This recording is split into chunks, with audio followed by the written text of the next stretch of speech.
होमुंकुलस की एक और वीडियो में आप सबका स्वागत है। आज की इस वीडियो में बहुत सारे सीक्रेट्स रिवील होने वाले हैं और बहुत सारे से मेरा मतलब है बहुत सारे। हमें नाकोसी के पास्ट के बारे में पता चलेगा और आखिर नाकोसी को जिन लोगों के अलग अलग होमुंकुली दिखाई दे रहे हैं उन सब का क्या मतलब है, क्योंकि हमने देखा था कि उसे कुछ लोगों के होमुंकुली दिख रहे हैं लेकिन वहीं पर कुछ ऐसे लोग भी हैं जो बिल्कुल नॉर्मल है। तो आखिर ऐसा क्यों है, ये सब रिवील होने वाला है। तो ये वीडियो बहुत ही ज्यादा इंटरेस्टिंग होने वाली है। सो बिना टाइम वेस्ट किए लेट्स स्टार्ट द वीडियो।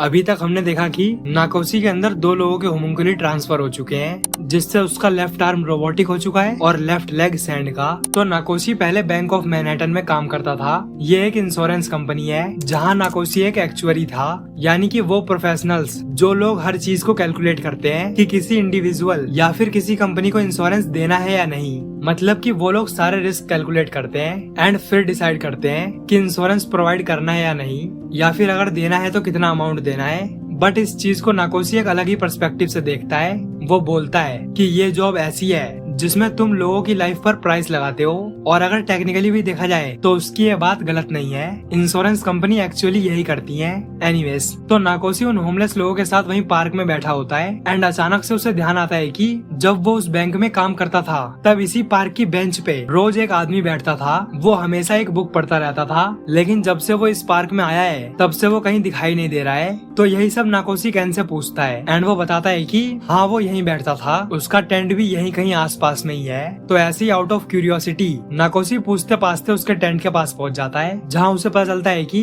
वो कुछ दिन से यहाँ आया ही नहीं है। तो वो उसके टेंट का ताला तोड़ के अंदर चला जाता है एंड ढूंढते ढूंढते उसे वहाँ वो बुक मिल जाती है जो वो आदमी पढ़ता था। एंड जैसे ही नाकोसी उसे खोल के देखता है तो उसके होश उड़ जाते हैं, क्योंकि उस बुक में उसकी फैमिली की फोटो थी। तो जैसा कि मैंने बताया कि नाकोसी एक इंश्योरेंस कंपनी में काम करता था, तो ऐसी एक कंपनी थी यामासन सिक्योरिटीज। ये आदमी उसी कंपनी में जॉब करता था एंड नाकोसी की वजह से ही वो कंपनी बंद हो गई थी, जिसकी वजह से इस आदमी की जॉब चली गई और पैसे ना होने की वजह से इसके वाइफ और बच्चे सब इससे हेट करने लगे एंड उसे छोड़ दिया। तो इसीलिए वो इस पार्क में रहने लगा। वो डेली इस बेंच पे बैठ के अपनी फैमिली की फोटो देखता रहता था। तो नाकोसी उसकी फैमिली फोटोज देख के बिल्कुल रोने लगता है, क्योंकि ये सब उसकी वजह से ही हुआ था। मतलब लिटरली उसी की वजह से नहीं, बल्कि उसकी जॉब की वजह से, जहाँ उसका काम ही यही था। तो टेक्निकली उसकी भी गलती नहीं है, बट वो उन फोटोज को देख के काफी उदास हो जाता है एंड वो वापस से स्ट्रीट्स पर पहुंच जाता है और वहाँ अपनी आंख बंद करके सबके होमुंकुली को देखना शुरू कर देता है। उन्हें अच्छे से ऑब्जर्व करने लगता है, क्योंकि कहीं ना कहीं वो सारे होमुंकुली किसी न किसी वे में नाकोसी से कनेक्टेड हैं, या फिर यूं कह लो कि वो सब उसी के पार्ट हैं।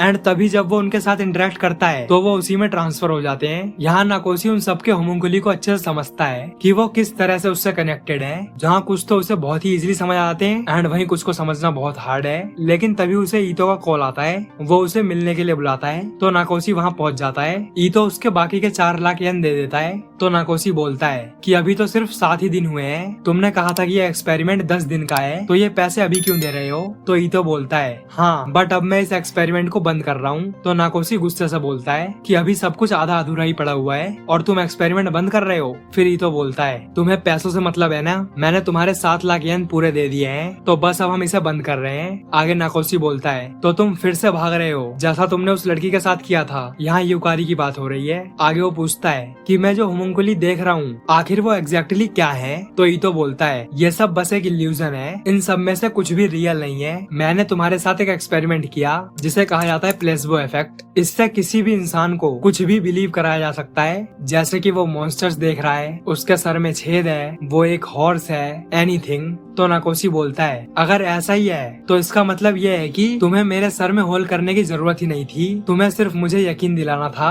कि तुमने मेरे सर में होल किया है। और ये सुन के ईतो बोलता है मिस्टर नाकोसी, क्या आपको सच में लगता है कि आपके सर में कोई होल है? और ये सुनते ही नाकोसी अपनी कैप निकाल के उससे बोलता है कि मैंने खुद देखा है, मेरे स्कल में होल है। तो अब मुझे कोई मतलब नहीं है कि ये प्लेसबो है, ट्रेपनेशन है, या फिर चाहे कुछ भी है। अगर तुम्हारा एक्सपेरिमेंट खत्म हो गया है तो अब तुम इन पैसों का यूज करके मेरे सर करके इस होल को बंद कर दो। अब ऐसा वो इसीलिए बोल रहा है क्योंकि वो लोगों के होमुंकुली देख के काफी परेशान हो चुका है। तो ईतो ऐसा करने के लिए मान जाता है एंड वो फिर से अपने ऑपरेशन रूम में पहुंच जाता है। और यहाँ जब तक ईतो सब कुछ रेडी कर रहा है तब तक नाकोशी अपनी राइट आई क्लोज करके ईतो के होमुंकुली को ऑब्जर्व किया जा रहा है। उसे वो पानी के फॉर्म में तो दिख ही रहा है, लेकिन अब उस पानी के अंदर उसे एक छोटी सी फिश भी दिखाई दे रही है। एंड जब ईतो उसे एनेस्थेटिक देने वाला होता है तब नाकोशी उससे बोलता है, क्या तुम जानना चाहते हो कि तुम कैसे मॉन्स्टर हो? तो वो बोलता है हाँ। एंड फिर नाकोशी उसे बता देता है कि तुम पानी के बने हुए हो, बिल्कुल साफ पानी, और इसीलिए मैंने जब तुम्हारे होमुंकुली को पहली बार देखा था तो तुम इनविजिबल लग रहे थे, लेकिन तुम जब भी नर्वस होते हो तो उस पानी में बबल्स बनने लगते हैं और तुम्हारा पूरा शेप दिखने लगता है।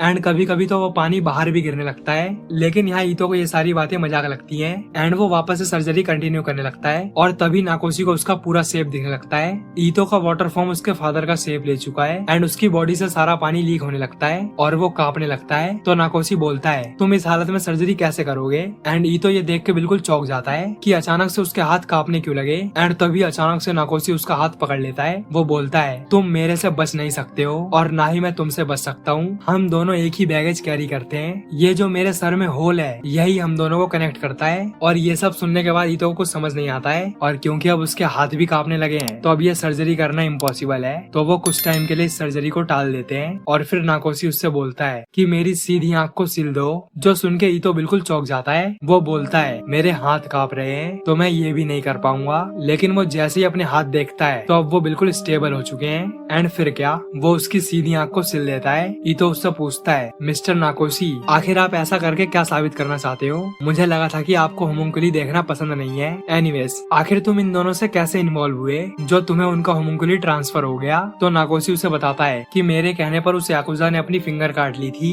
और उस लड़की के साथ मैंने किया था। जो सुन के ईतो चौंक जाता है। वो बोलता है, मैं ना ही तो आपके साथ करूंगा और ना ही अपनी उंगली काटूंगा।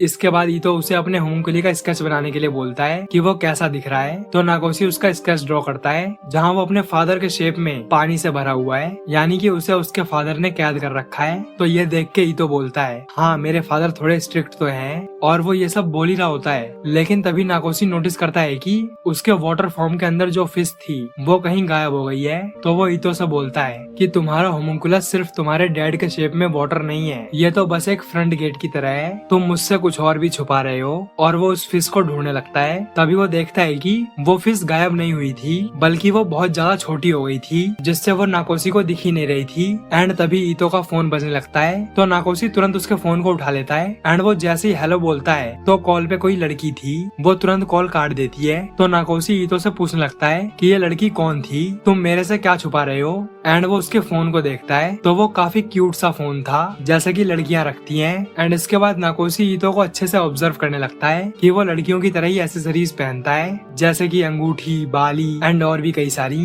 तो नाकोशी ईतो के साथ बिल्कुल वैसा ही करने लगता है जैसा कि यूकारी ने उसके साथ किया था। और तब ईतो वहाँ से भाग गया था। नाकोशी अपना अंगूठा काट के अपने ब्लड से उस फिश को लिपस्टिक लगाता है और तुरंत उसे किस कर देता है।